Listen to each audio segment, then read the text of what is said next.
Ναι, γεια σας, τον κύριο Σταύρο τον Κουρέα. Ο ίδιος. Ναι, γεια σας, από Τροχιά Θεσσαλονίκης, από το ΤΟΤΑ τηλεφωνώ.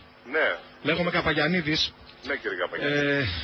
Έχουμε ένα πρόβλημα, ένα σοβαρό ατύχημα. Ναι. Στον κόμβο του Μακρύ Γυαλού. Ναι. 6 νεκροί υπάρχουν αυτή τη στιγμή. 6 νεκροί. 6 νεκροί, ναι. Ναι. Πριν από λίγα λεπτά έγινε. Ναι. Πότε μπορείτε να ξεκινήσετε? Εγώ τώρα μπορώ να ξεκινήσω κατευθείαν. Από Αιγίνιο. Από Αιγίνιο είναι διαμελισμένοι κτλ. Ναι, μπορώ να ξεκινήσω. Εντάξει, δεν έχει σημασία. Εντάξει. Ναι, θα στείλετε τα αυτοκίνητα τώρα? Αυτοκίνητα, πόσο αυτοκίνητα? Εγώ ένα αυτοκίνητο έχω. Πού να τους βάλουμε και τους 6? Να φέρω το φορτικάκι μου. Μπορώ να φέρω φορτικάκι.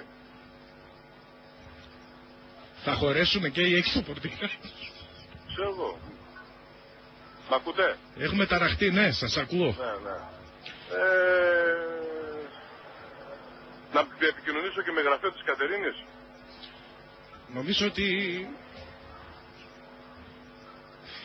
θα ήταν το ιδανικό. Έλα, ποιος είσαι ρε? Δεν μπορώ. Να σε καλά, έλα αγόρι μου, έλα. Έλα ρε, Το καρδάσι σου την έστησε. Έλα, ξέρω, κατάλαβα. Αφού λέει ότι άκουσες τη με φέρει τηλέφωνο και με λέει άκουσες τη σειρή. Παιδιά, πολύ πιάστηκα, αλλά άσε να μην το πω. Δεν άντεξα. Για πες ποιος είσαι εσύ?